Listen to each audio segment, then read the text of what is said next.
ধরে বীরভূমে হুলস্থুল।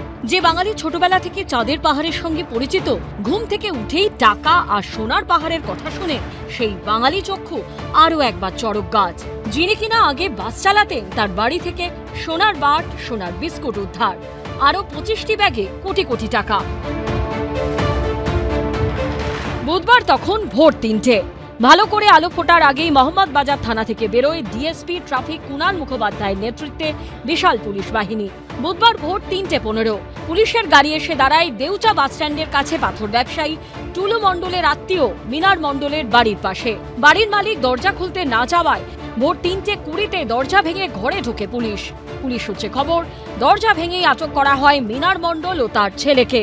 ভোর 3:30 থেকে দোতলা বাড়ির সমস্ত ঘরে তল্লাশি শুরু করেন তদন্তকারীরা। পুলিশ সূত্রে খবর, বাড়ির দোতলায় 3টি ঘর এবং নিচে 2টি ঘর রয়েছে।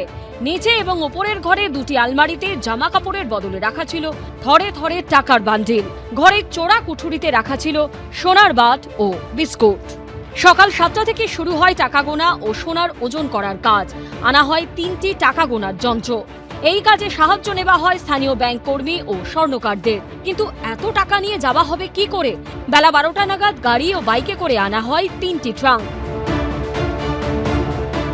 দুপুর 2টো নাগাদ টোটোয় করে আনা হয় আরো 2টি ট্রাঙ্ক। আমরা যে জায়গায় দাঁড়িয়ে রয়েছি এটা হচ্ছে দেউচা এলাকাতে। টাকা যে গোনার কাজ হচ্ছে সেখানে একটু সমস্যা হচ্ছে, কারণ বিদ্যুৎ সংযোগ যে ব্যবস্থা সেটা কেটে যাওয়ার দরুন। এবং ইতিমধ্যে এখানে দেখাবো যে একটি জেনারেটর, সেই জেনারেটর নিয়ে আসা হয়েছে পুলিশের তরফ থেকে।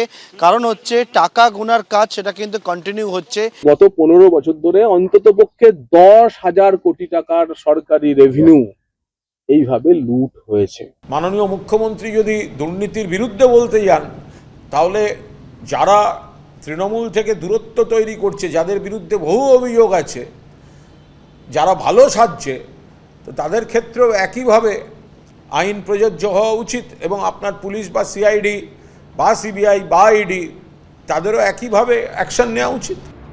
বাড়ির মালিক মিনার মণ্ডল ও তার ছেলের থেকে পুলিশ জানার চেষ্টা করছে টাকা কার, আরো টাকা কোথাও রাখা আছে কিনা। আর এই টাকা যার হতে পারে বলে অনুমান করা হচ্ছে সেই টুলু মণ্ডল এখন পলাতক। ভাস্কর মুখোপাধ্যায় ও পার্থপ্রতিম ঘোষের রিপোর্ট, এবিপি আনন্দ। এবিপি আনন্দ, এগিয়ে থাকে, এগিয়ে রাখে।